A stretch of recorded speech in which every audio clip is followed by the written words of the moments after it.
Hey, how's it going? And welcome to Whisky Wins with me, Stuart. Today is our last and final day exploring the new make whiskies in our Not For The Faint of Heart series. So today we've got number 13, which is the 12th whisky we're looking at, and it's Glen Scotia. So this should be lightly peated, or lightly peated. It's from Campbeltown. Most of us know about Glen Scotia. I don't think there's much reason or much need to go into it. Once again, at the end of this series, I think I said at the start, but at the end I just want to thank Carol Glen, or maybe just say his first name, Carol, it's weird saying second names. I want to thank Carol of North East Whisky Association Society, who I purchased these off, was supposed to attend the virtual tasting, but couldn't due to work, so I've shared it with you guys, and he was quite considerate in me sharing it, allowing me to share it, because after all it's his tasting, and I've probably absolutely murdered it. But anyway, we've got Glen Scotia, and we'll see where that rates up in my list of favourite to least favourite. So once again, the teeth opening. I mean, if you've been following the series, the teeth opening probably doesn't make sense. It's the only way I can get these lids off.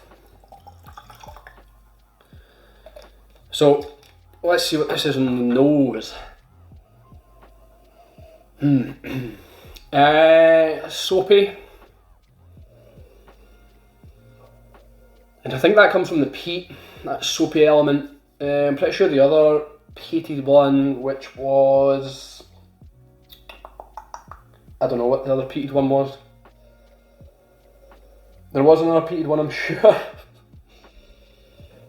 I had the milk and honey, which was peated, and that was absolutely disgusting, and I poured it down the sink. But it had elements of this, like the milk and honey was off milk, but the peated element I felt brought like a soapiness to it. So yeah, it's a little soapy, it's quite sweet. Beyond the soap. A little beer-like. Just a little beer, maybe like kind of a malty beer. Yeah. Not hoppy at all, obviously, but like a malty beer. Just try to think what that sweet element is to it.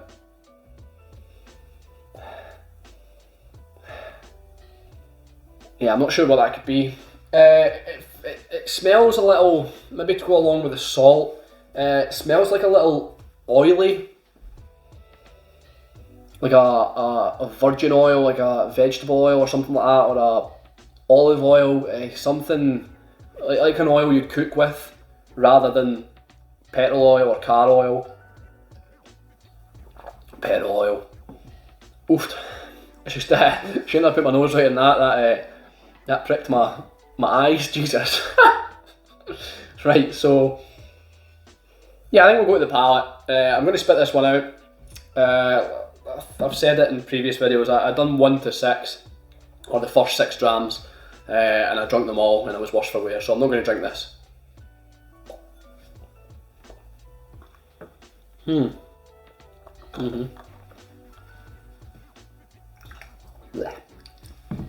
Righty, so there's like a shredded wheat, so like a real cereal element, but quite wheat driven, more wheat rather than like a barley. It's yeah, like I said, shreddies. There is a sweetness again. There's a butteriness to it, like a buttery sweetness, kind of buttered popcorn or something like that. It's not overly sweet. I'd say that the butter is more of a defining character than the sweetness. But I would imagine if you had your shredded wheat, for some reason, if you decided to melt some butter over it and maybe just put a little bit of sugar on it, yeah, that's what that tastes like. A weird, what's the word? I'm terrible. A weird conglomerate, no, it's conglomerate, right? No, a weird composition. Yeah, we'll go with composition. A weird composition of flavours. So shredded wheat with butter and sugar. I think I can tell there's peat there. There's like a little earthiness to it, a little dirtiness to it, maybe funk, but not funk in Campbeltown, not. But it is a little funky, a little earthy, a little dirty. We'll add some water to it. But yeah, quite surprising again. It's kind of what I'd expect almost. I reckon, I don't think I'm about to tell you it's Campbeltown. Maybe it doesn't really seem savoury, which is what I get from quite a lot of Glen Scotia. I always feel like I get a real salty bitterness with Glen Scotia, but this doesn't seem salty or bitter. Oh, the water's added, yeah, cloves. Made it kind of more like spice. Not spiciness as in pepper or chilli, but spice as in Christmas spices, as in cloves, as in dry spice, cinnamon. It's so fragrant. I could smell this for a while as well. That soap's just completely went away. There's no soap now at all with that water. Quite enjoyable nose. Maybe something citrus, something lemony, something not lime, maybe not even lemon. Is there any other citric fruits? Oh, a little twinge on the nose there. But yeah, a little citric acid, if you will. I don't know, some sort of citric fruit. But I'm enjoying the nose, both without the water and both with. The palate.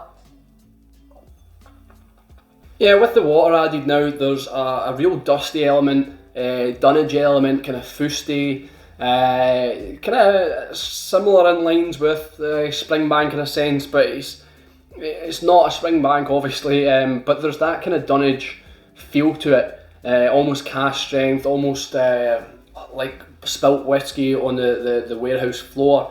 I feel like I've got a twitch in my eye. I can't remember if this was from this whiskey or the previous whiskey, but one of the whiskies pricked my eye. I think it may have been this one. It went up my nostril and just seemed to attack my eye. Anyway, more on the palate if we can get something.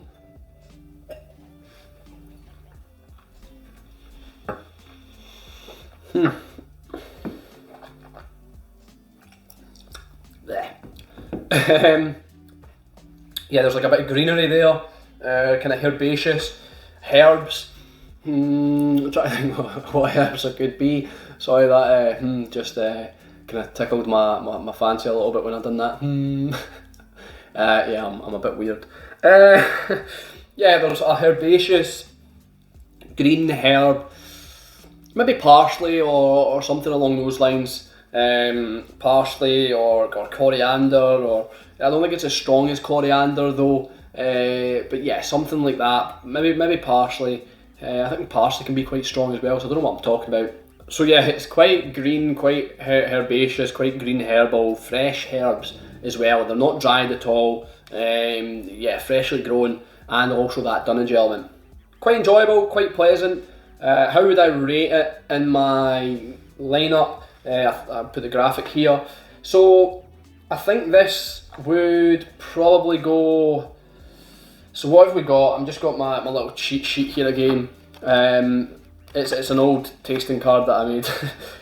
So this is Glen Scotia. I'm trying to think what I've had. I don't think it's as good as the Cotswolds. I really enjoyed the Cotswolds, if I remember rightly. What's number one? White Peak. It's definitely better than White Peak. Is it better than Cotswolds? So number 3 is Lindor's Abbey. I don't. This is quite tough because I feel like it's a little unique from the rest of them, because I got that dunnage element through, whereas I didn't really get that through in any of the others. I think this could go in between Linder's Abbey and Cotswolds. I kind of wanted to keep the English up there just to prove I'm not anti-Semitic or anything, if that's the right word, if I'm not a big nationalist. But it does just outdo the Cotswolds for me. So what we've got on our rating, on our graphic above me should be, oh my god, this is a mess. We've got that beautiful Daft Mill at number 1. Number 2, we've got Glen Moray. Number 3, we've got Dornoch. Number 4, we've got Linder's Abbey. Number 5, we've just placed that Glen Scotia there. Number 6 is Cotswolds. Number 7 is White Peak. Number 8 is Golani or Jolani.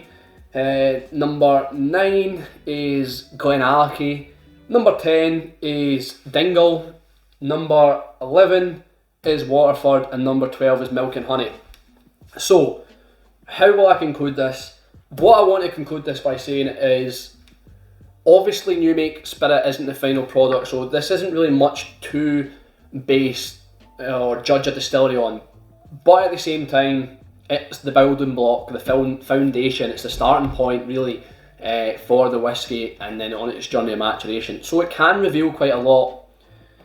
The whiskies that were bad, or the new make, it's not whisky yet, the new make that was bad was quite terribly bad. Like, it wasn't just a case of it's not that nice, like you get with whisky. There's not been many whiskies where I've said this is horrible, or this is sick, this makes me want to be sick. But the new make ones that were bad were extremely bad, whereas the ones that were good were rather enjoyable and forever imprinted in my memory now. Definitely the Daft Mill and the Glen Scotia, and even the Dornoch. The Dornoch wasn't really... The Dornoch and Linder's Abbey surprised me and they were good, but the Daft Mill and the Glen Moray, the Daft Mill was expected, but the Glen Moray took me by surprise, kind of swept me off my feet, and it really opened my eyes to what Glen Moray might be offering, could be offering. But I've not got a lot of Glen Moray other than a Dornoch distillery bottling or independent bottling. So the ones that were in the middle, say Dornoch to just before Dingle, because I remember Dingle being quite bad, but Dingle wasn't too bad. But say Dornoch to Glenallachie, they were like, yeah, and there's no bad whisky almost. That's the way I describe them. Like, they were all fine. Not one of them stood out to be like a superstar. The only two that, like I said, stood out were them two. The one that surprised me the most, obviously being Glen Moray, that was quite a surprise that it was that high up. But the one that probably surprised me the most on the lower end of the scale was the Glenallachie.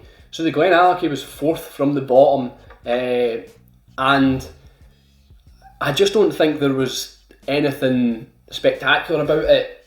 They obviously rely a lot on the sherry cask and cask selection, which is fine. They end up with a great product most of the times, but yeah, that Glenallachie distillate just wasn't anything special to me. So hopefully this has been somewhat, I'm not going to say educational, because I'm not educational in the slightest, but hopefully it's been some sort of enjoyable experience for you, giving you a little insight into new make, and what ones that I've kind of enjoyed and things like that. Thanks for watching. I've been Stuart, this has been Whisky Whims. I'll see you later.